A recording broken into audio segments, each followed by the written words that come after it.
Welcome to the Leadership Table podcast. My name is Chad Reyes. I'm here with my amazing wife and business partner, Danielle Reyes, and we are so excited to be on this podcast together today. Today, we have a friend, an amazing leader, Farid Abdelkader, who I've known for many, many years, who's done some amazing things in his career, done amazing stuff in corporate America, and then he's also done some amazing things inside the not-for-profit world. So Danielle and I are super excited, Farid, to have you with us. Can't wait to just have this discussion all about leadership and all about impact. Yes. Appreciate you guys having me. It's a pleasure and honor. Yeah. So Farid, maybe you can share with our audience a little bit about your journey through business, your journey through not-for-profit work, impact that you're making. I'd love for maybe you to talk about even where we started, right, many years ago in Binghamton, New York, where we were young, hungry, and crazy, Right. for lack of a better word. I can second that since I knew you both. No, it's been a long run for sure, and honestly, watching both of you guys through your journey has definitely inspired me. You know, it's funny, right? Like you see the raw skills in people, you see the raw impact, the emotion, the energy. You know, seeing how Chad was with his dad, with his mom, learning about you, Danielle, through Chad's love and seeing how you guys harmonize and the contacts that you've made with John C. Maxwell and all these other folks, it's no easy feat. So when you start to see that raw material, the coal, if you will, right, the carbon that turns into the diamond over pressure, heat, and everything in between, it says a lot. And I sometimes you never realize how far you've come until you hit the brakes and look back. So yes, Chad mentioned just now with Binghamton. I went to Binghamton, not sure exactly where to go after that. I thought it would be something in computers. I loved breaking down computers. I was that engineering mindset. But little did I know that there'll be a change of events coming out with a computer engineering degree where I was up against every possible people studying when I don't even know what they were studying for. Like it was that kind of thing, right? And I came to Robert Half to look for a job, and they went through the interview process, and they were impressed with the resume. But what was interesting is I was talking to a technologist in the interview. He went to make a copy of the resume, and he didn't come back again. I've never seen that guy again. I actually saw one of the heads of Robert Half, and he said, I hope you don't mind, but I saw your resume as my colleague was making a copy of it, and we have an opportunity in consulting to harmonize the technology background with the interpersonal skills and the business understanding that you have. We don't typically see engineers communicate the way you do, being outgoing and so on. He was, I'm very interested in hearing more about this. And I said, hey, listen, I think you sold me at the interpersonal skills and having multiple clients. I've never even considered that. I thought it's something you do later in life. But 17 years in consulting, thinking that you knew everything in the beginning and realizing how wrong you were and learning through trial and error and having the right mentors and leadership throughout the continuum, for me was huge. But the thing is, in consulting, you have people that you can lean on. People, they're literally subject matter experts all around you. And as time went on, I believe in 2012, we had the Hurricane Sandy. I thought I was a good manager at the time. I thought I was a good leader at the time. Little did I know that I wasn't really connecting with folks on that emotional level. It took major disaster, and I'm sure we'll get into that in terms of how I started to connect with people at that level, like the way you guys connect with folks in your seminars and your speeches. It's really, there's a transactional quality, the thing that people see you as like a business leader. And then there's that human element, the person I want to follow, the person that I look up to because they put their all into it. That's something that I tried to emulate, and as time has come on, became very natural. Well, I can say this, and I know I speak for Danielle and I. What you did during Hurricane Sandy in the local Staten Island community was nothing short of amazing. And, you know, I say this often when we get the opportunity to speak with leaders is when you look at a leader who can get people to do things and they're not getting paid, that shows the quality of their leadership ability, right? And you've done that with Hurricane Sandy, and you've done that with, the Yellow Boots, and then you've also done that with ISACA, right, coming out of COVID. I'd love for you to maybe just connect that dots of like, how did you go from working in corporate America to leading not-for-profit Yellow Boots and really rallying people towards a common cause, and then ultimately in corporate America while you're then building this, helping grow the ISACA community. I'd love for our listeners to kind of hear that journey. I appreciate that you guys knowing about that and digging into it, because it was a foundational change in my life that pivoted me into a very different direction. So there comes times in life where you hit a pause button and you're at a divot in the road, and it kind of takes you to one direction or the next. Yeah. One example, I'm just going to hit the brakes and go all the way back. People don't know this about me, but in 4th and 5th grade, I went to a Christian missionary school in Israel. And at the time, it was I was a B, maybe C student. I wasn't the best. Well, we went into these schools where it was 10 people to a class. I had a very stern uncle that made school like work, where I couldn't even see my cousins or friends during the week. So it changed the mentality of how things were. But what ended up happening then was that divoted me towards, instead of fun, it was all work and no play makes Jack a dull boy. And that was the reality. It became all about work, hyper anxiety, I have to get this done, I have to do well, and a huge fear of failure. And as time has continued on, I went through from the bottom of the class when I came back to the United States to special classes, to honors, to Monsignor Farrell, to Binghamton, and all that. So it changed the trajectory of the mental brain. But what it did was there's always something missing inside. I was doing big things. I was trying to go for successes. I took cities, went to states in wrestling. I was always trying to go to the top of what I can do. But there was always something missing. And you talked about Hurricane Sandy. I was always trying to find a way to give back, because no matter what I did, I always felt a void. And in 2012, God came in some very mysterious way, because he certainly does, and found an opportunity for me to help. I did some construction during my high school summers, especially in Binghamton, with all the things that we broke, Chad. We had to put back together. We learned a lot. And, and when you're broke and you have no money and you have to figure out how to do it, you get creative. You're absolutely right. And that's what we did. My aunt called me one day on September 13. And I think it was September 30th or something. It was right after, it was around, it was the day after Hurricane Sandy, where she said, "Hey, listen, can you just bring a few friends over and help us clean up?" I didn't think anything of it. So I said, "Hey, listen, it's the weekend." I asked my friend Vinny and some other friends to come out. They all came out, no hesitation. Little did we know her house was underwater. Like, I am not kidding. We found a fish in the sheetrock. We found the refrigerator in the ceiling. Wow. Crazy stuff that you'd never ever expect. Felt horrible. And we mucked out their home. And then the next door neighbor asked if we could help them. And we helped them. And then I put something on Facebook. And before you know it, guys, it was a lot of folks from across the country, from here to the Mennonites in the Midwest, coming out, helping all folks on Staten Island. Teamed up with the local congressmen and electeds. And before long, FEMA came in, started training our people. We created a nonprofit organization called the Yellow Boots Long-Term Recovery and the Staten Island Interfaith and Long-Term Recovery Group. And it's still going on. We've helped out from here to Nepal, Ecuador, the fires in California, Hurricane Harvey, Ida recently in the Staten Island area. And it was the most fulfilling thing ever. A lot of lessons were from that, especially dealing with the human element, that transactional stuff I talked about in the business world. Not so much when people, as you mentioned before, aren't getting paid, when they're getting hugs and kisses instead of paycheck. You got to treat people a certain way. You have to really go in and truly show your appreciation. We didn't get paid. We didn't get the thanks. We try to give as much thanks as possible to the folks that were helping out, and hope that they would come back and continue to give. That was a long, drawn-out explanation, but for me, that was a huge wake-up call. I love it. I knew, Farid, I know that you have a heart. We've known each other for a while.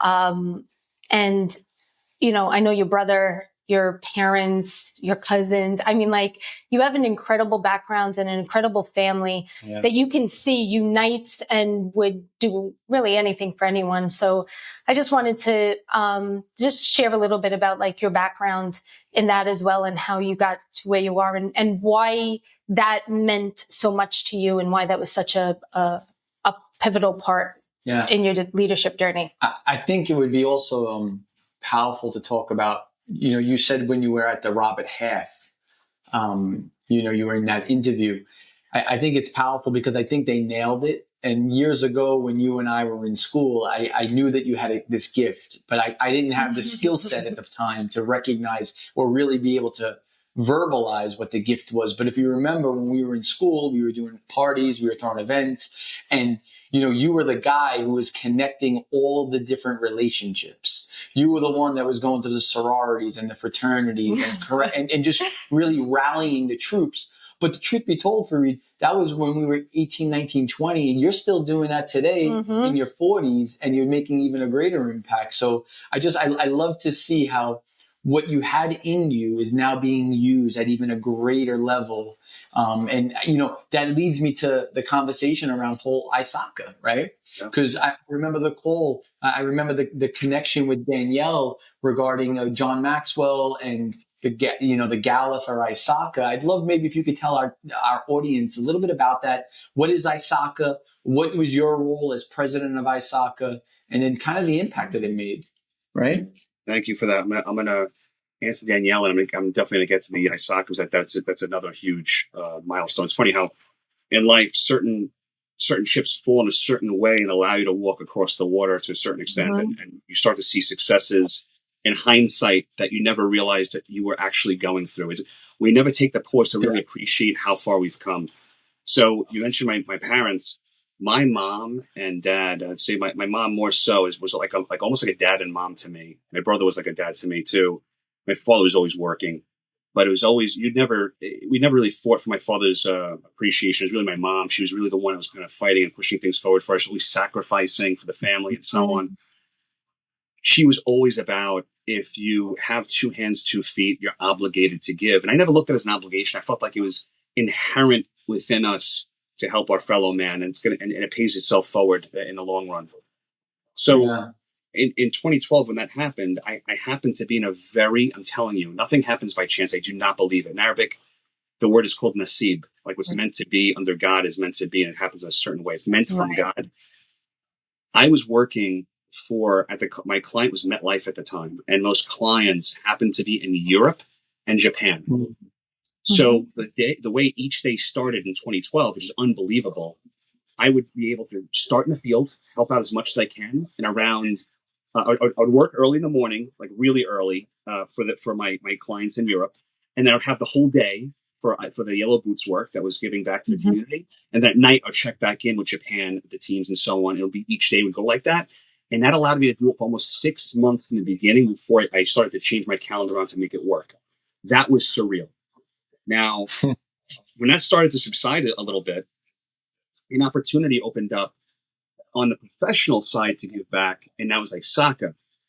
And in 2016, 2017, Marguerite McCarthy, who was the president of ISACA Metropolitan New York chapter at the time, said, hey, listen, there's a huge opportunity. The market's going heavy cybersecurity. You're a cybersecurity leader for Protiviti. Protiviti was the employer I was at the time. I was there 17 years. I want you to give back. I want you to have an opportunity to do so. I saw what you've done with the community on the nonprofit side. And I think having you be able to do that on the cyber side and be a part of our officer corps is going to go. And she was right. It was giving back now to the professional side as well as on the personal side was so fulfilling, guys. I can't tell you the good feeling it is. I don't know if people understand. It's like when you just do things just to do things, you check a box. But when you do things and you get fulfillment, you want to keep doing it, and you want it to get bigger, and you want it to get better, and you want to be a part of it. And that's what basically happened for some time in ISACA. And bigger things happened, and learned life lessons there as well. So it was a constant journey on unexpected events, but trusting that bigger things and things were falling in place for the right reasons. Yeah. I don't think there was a coincidence that you were there. Like we just spoke about, right? We don't believe in coincidences. But during COVID, right, especially through ISACA, you saw something. You said the board, I know they're going to need help. I know I need to reach out and I need to do something to prepare them for what we're going through and what's about to come, because you were able to see a little further, or at least feel it, right? That's something. Go ahead. Go. I mean, kudos to you. I would love to hear. Wow, this has actually hit me right now. I'm actually, it's like retrospective. Like it's hitting me right now how everything happened the way it happened. It's so crazy. Because you're right, during COVID, it's crazy. So during COVID, another thing that people may not realize is I was supposed to get married in June of 2020, and I was engaged in 2018. Had the huge party in 2019, and then a lot of miscommunication was happening during the time I was supposed to get married in 2020. And when things ended, I'll never forget. Like someone told me maybe it was 2020 vision. And as we said just now, nothing happens by happenstance. So things happen for a reason. And I knew there were things I had to work on and things that she had to work on. But the reality is that it made me realize there are bigger foundational things that are missing because people don't understand the mental impact this is bringing. I had that were starting jobs that didn't know how to communicate to their manager. I had managers that didn't know how to mentor folks coming into the job. Consulting was a complete mess. You had folks that the grand resignation is a mental mess. That's what that was. People thinking that there were bigger things, and people were escaping the work world, and people didn't know what they wanted. And we had these. All we had was face to face. Chad, Danielle, I don't know if it's cold in that room. I don't know if you have a cat next to your foot or a baby crying in the background or what the hell is going on. I have no idea if someone's doing jumping jacks behind the camera. We're not in the same exact room to feel the same element. And when you realize, exactly, and when you realize that, you guys taught me this, is like that personal touch, no HR, it's like this being there and being close to people, how much that means. Like if I'm in the office and my boss is acting a certain way, because I could see it, it's not in the camera, I could see it, I know intuitively I should probably stay away from him and take some pressure out of the system for him. Right. All of the water cooler talk was gone. All of the signs and signals that you learn inherently when you're growing up. How do you know your baby is hungry? How do you know when they're tired? How do you know all these different things is from being around them and seeing those things. That was all gone, which means inherent leadership went out the window. And I needed the help of Lions Pride leadership to really kind of reset, because I was actually starting to see communication breakdowns in my own leadership and my ISACA board that I wanted to help with, which opened up two legs of an amazing collaboration with Lions Pride leadership and ISACA Metropolitan New York chapter. One, helping the directors work better together. And another one being, how can we also help the youth of tomorrow and our middle line managers be better leaders in the work world? And I thank you guys to this day. It's such a success that we won some of the most amazing global awards. And I honestly attribute a lot of it to Lions Pride and the patience that you guys have had in helping us get that along. Well, I can say this, Danielle and I and our organization, one, it's been an honor partnering with you guys, because to see the impact that you guys have made is phenomenal. And I know Danielle and I, we always look at it through this lens. Can we divide the work and can we multiply the impact? And I've known you long enough, Farid, that I know if we put some time and some energy and some resources behind what you're doing, the work will get lighter for you and for us, but the impact will get greater for everyone around us. Yep. And that's kind of what we did, right? We kind of just brainstormed on what would it look like if we were able to take your experience, your knowledge of your industry, our experience and our knowledge of our industry, put something together that would make a difference for the people that were in your membership that were going through some really tough times at that moment. Because when we first started, that was probably around 2021, right? We were like literally just coming out of or at least still in it, but not in the real intense part of COVID. Yeah. And that's what makes you such, and I'm going to use the word outstanding leader, to be honest. You know how to collaborate. You see a need. We've said that before, you see further and faster, right? And you start preparing and you look at everything around you and your network and your people, and you're like, okay, these are the players. I see if I bring these people together, what could possibly happen? What impact? What cause could we solve? Or, what world, what world cure could we come up with? Yeah. You guys, I mean, I appreciate you guys saying that. Honestly, sometimes you don't realize, you don't feel it, but when we talk about giving back and you guys do that as part of your life mission, as well as part of your business mission, both on the financial side, the mental side. You guys are quarterbacks. That's literally what you guys are too. And we find a lot of similarities in that. Something I noticed is that I think when you're a bit older, like we kind of learn through rubbing dirt on it, getting our butt kicked, so to speak, that we learn from trials and errors.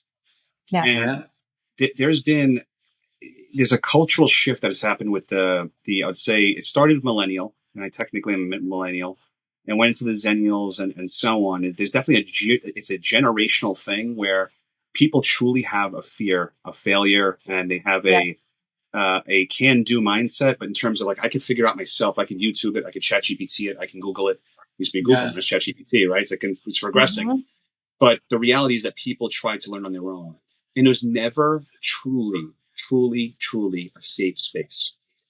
When I started to see the questions, Danielle, the questions that were being asked of Chad, when I was looking at the screen in the continuum, still on ISACA.ny.org. I think the link is there. You can still see your videos in there. The questions that people were asking, I would never ask. But here's the thing. They asked them. And not only was it ballsy to a certain extent, how do I tell my boss I want a raise? How do I let them know I'm not appreciated? Like, wow, people actually asking these things and asking advice around it. And I'm like, and I'm looking at the list of people in the company. Some people were not, but I'm seeing all the people that were in there.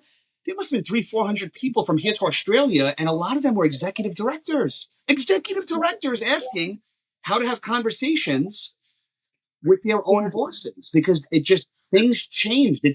What worked before COVID no longer worked in terms of the communication continuum. It just did not.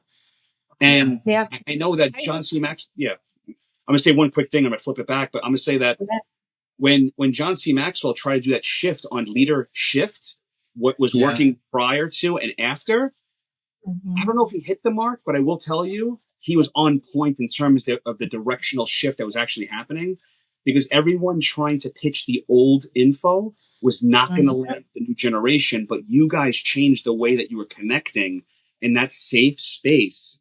Believe it or not, is something I took from this leadership continuum and built into ChatGPT as a bot to have live simulation to learn what you can and can't do in a safe space where you'd actually get coached by the tool without anyone else knowing what you were asking or how you were asking it. So that black box made me realize there's something missing here. And it's going to continue to be missing here because everyone thinks they know everything. Yeah. You know, they don't feel comfortable. But you had just mentioned safe space too. And I actually even remember one of those questions being about marriage. Yeah. Do you remember that? They were like, how do you work, or how do you communicate, or what happens if, she's not about, what happens if your wife is not happy with you, but your business partner is happy with you? Like, what do you do with that? Like, well, you just walk out of the room. No, I'm joking. That was not for the record, but go ahead. No, I was just going to say, I think that, what I've recognized, Farid, is that entrepreneurs and corporate executives are very different. They really are. They are. And one of the things I think is I think corporate executives, they feel like they got to be perfect.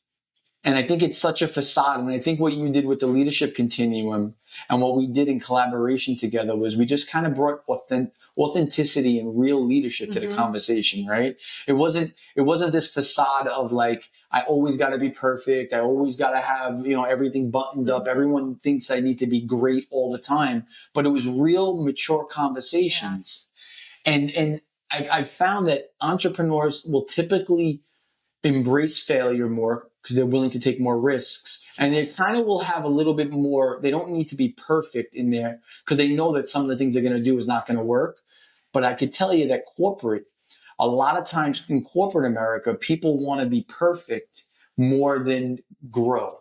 And I think what you did, Farid, is you gave executives across all different industries. Because I mean, on that continuum, there were like, Fortune 100 companies, Fortune 500 companies, growth entrepreneurs. There was like all different spectrums. And I think what you did, and this is my opinion as I go back and reflect on the work that you did, is you empowered the board, you empowered your volunteers and the members to just get in more of a real conversation. Let's forget about these fake conversations that everyone's having, and let's have real conversations. Yeah. Well, that's safe space. And that's what I love that you brought up the box and the questions, because you know what started to happen was I'm not alone, right? I feel that way too. Like questions, I saw people start even writing too, you know, they'd have their question, but then they'd be like, oh, wow, me too. You know, like that's how I'm feeling. Or, you know, like all of a sudden it just opened up for a place where they felt so comfortable to ask those questions. That's good. You know, that's exactly right. Yeah. Yeah. And John says this all the time. Maxwell, he says this. He says, when I tell you about my successes, you idolize me.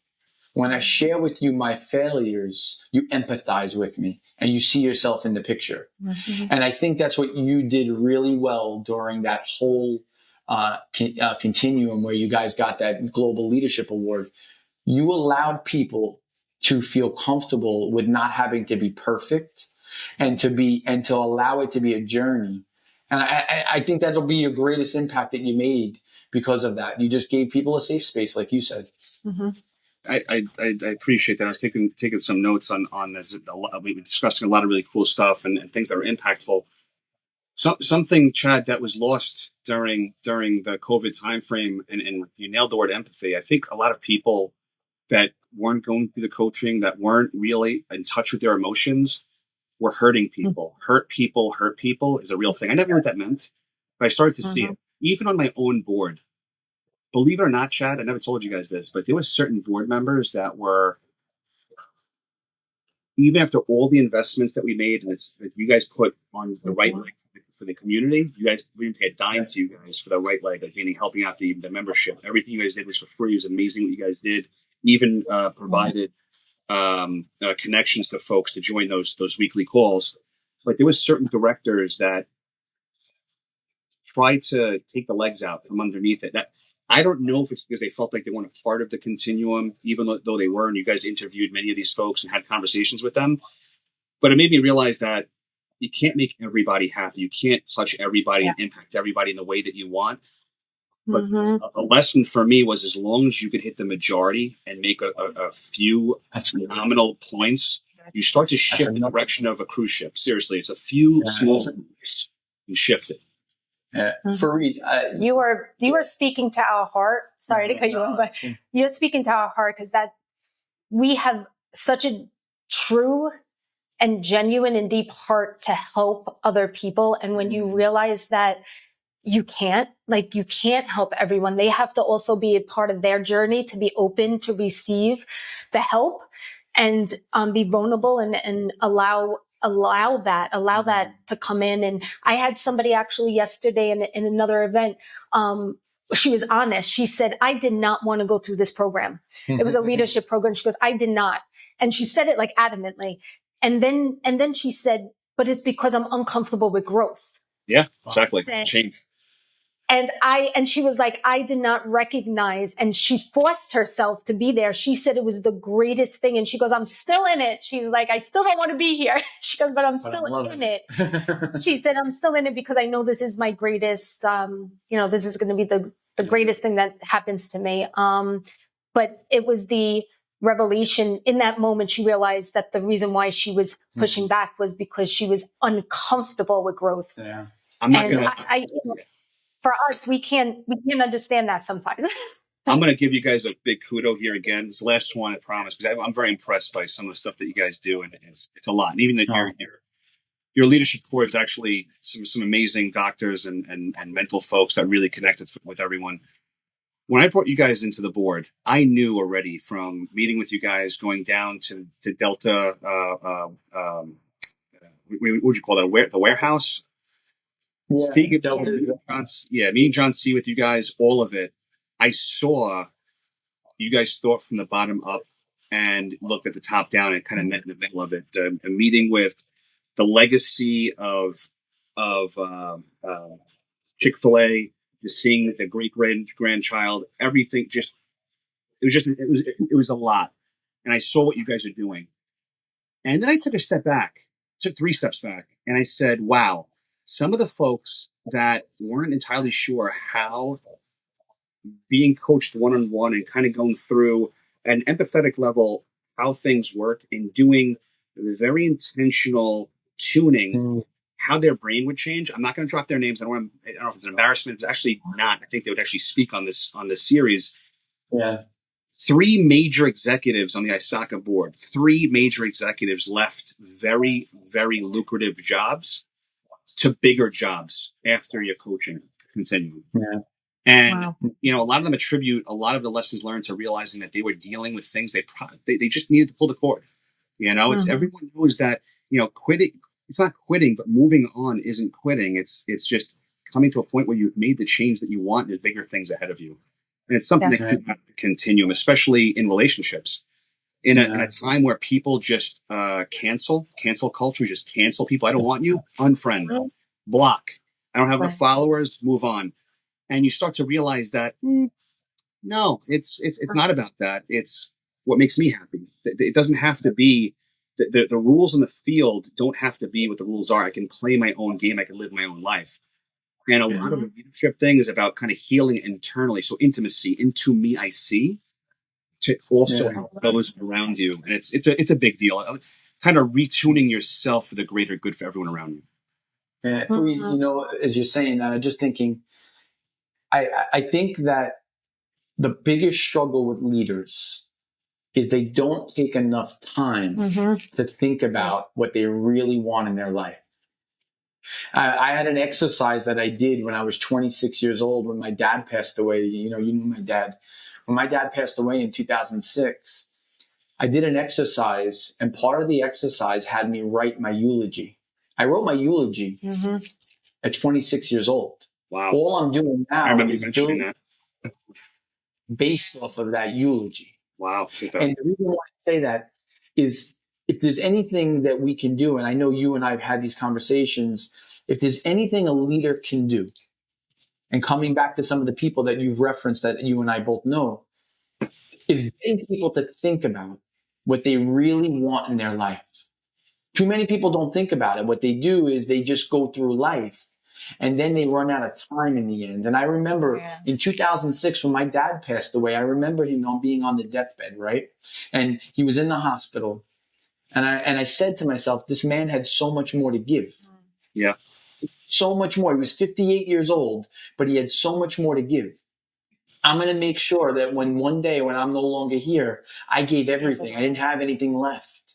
Yep. And to do that, it requires leaders to really think about what do they want to do in their life. And I think that's what you've been doing a really good job of. And because of that, if you spend time on the front end thinking about that, you can then double down during your lifetime, because you want to know what? You're doubling down on something that you've really thought through. Yeah. You made a lot of good points there, and kind of think about some of the same folks that have been impacted, that communicated with me and were very appreciative of this continuum. Believe it or not, it's why the organization, and even Tina Backus, is still working with Alliance Pride leadership through Tim Mortimer to Tina, and I see this being a long, fruitful relationship. It's because the intentionality is what you guys have pushed forward first. It's not just being in the room, but being intentional about why you're in the room. You guys are very unique in that, even with a conversation I had with Chad a few days ago when he talked about like an amazing opportunity for a coaching, a year-long coaching, which is unbelievable. You think about it, it could be a million people you could choose, but you pick certain people for a certain reason.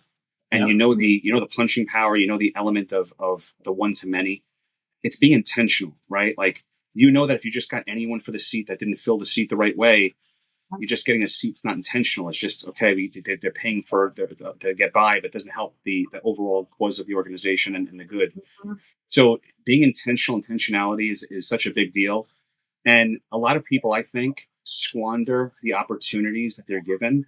Listen, I'm gonna raise my hand and say there's a lot of times I'm in a particular situation and I'm there just to be there. Sometimes it feels like, but when you hunker down, and you guys do a great job of doing this after your meetings, talking about what you learned from the meeting, when you have some kind of intentional outlook at the beginning and end of every single meeting, you force your brain to get into I'm here, present now. I'm here right now. Yep.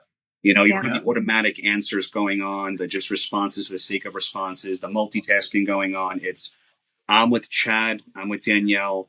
Love that book that the microphone's on, having that communication in the room. And that's literally what it's about. I'm telling you, I think we have the opportunities. People are very quick to complain. I think Simon, he's a big leader. You guys introduced me to look into Sinek. Yes. About he makes a good point about like the two different types of people: the ones that see the outcome, and the other ones that see the roadblock to the outcome. And it's so true, right? It's you guys knew that this was going to be a crazy journey. I'm going to have to get people on you. I'm going to have to get staff. I'm going to have to pay bills. I'm going to have to do these things. But you didn't do. You looked at this is the goal, and the goal's bigger than my excuses, my problems. You made the goal much bigger than the problem. And that's, you guys say, make the goal bigger than the problem. Simon said it the other way. He said, looking at the problem for the goal, and you guys have the same mentality as right there. That's a big deal, because if we could talk it, we could say it, but to live it makes bigger things happen. People get behind the snowball that turns into the avalanche, right? You want to get run over by it. You want to get behind it. Yeah. Well, Farid, we love that. We have probably another minute or two before we wrap up. I have a question. Yeah. If there was one thing that you would like our audience to know, what is that one thing? What is that one thing around leadership that you think is priceless for them to take away from all the conversation and all your wisdom and experience? Because honestly, Danielle and I talk about it all the time. We are so impressed with the impact you're making in people's lives. To make a lot of money is one thing. Anyone can make a lot of money, but to make a lot of money and be very intentional and impactful in people's lives, you've done both. Mm-hmm. So what's that one thing? I'm going to say, it's in the same wavelength. It's two things, but I'm going to be very quick on this. Don't squander the opportunities that you have to meet with certain people. Mm-hmm. So if you meet someone for the first time, winging it is not the answer. Do your research. Know who you're meeting with. Know things about them. Have a fruitful conversation. Get rid of small talk and be very intentional about the conversations and the relationships that you build. My biggest regret in the past was being in consulting. You're around a lot of influential people. Okay. Something I did good was connecting with those folks on LinkedIn and making sure that we had that connect. Something I have to do a better job at is starting to keep those relationships warmer. Everybody is looking for something and looking for help. I look at it as we're always helping and connecting people. Mm-hmm. So be intentional about your conversations, be intentional about your relationships, and not bring opportunities for connections is gold. Think about all of the times you ever went out and all the waste of time and everything else. Think about the times you met someone, you got something big out of it, something you learned really, really, something that spurred out of it. There are going to be bad investments, there are going to be good investments, but people are always the good investment. Knowing how the relationship and what the relationship will turn into, we're never going to know. But we could always be intentional about the direction we want to take those relationships in. That's awesome. Very good. Yeah, people over profit. And it's just so powerful when you invest in relationships, you invest in people, you invest in it because you know that tomorrow's going to get better. Right. Yeah. Absolutely. Well, Farid, I know for Danielle and I, we've been blessed on this conversation. I know that our entire audience that watches this is going to be blessed, and their life is going to be changed. So, my friend, you're an amazing leader. You're a great friend, and we really, truly appreciate you. I appreciate you guys more than you know, and I think what you guys are doing in this space, connecting with the folks that really need it. Anything you guys need help with, or if I could help in any way, I'd love to. Love you guys. Love what you guys do. Thank you.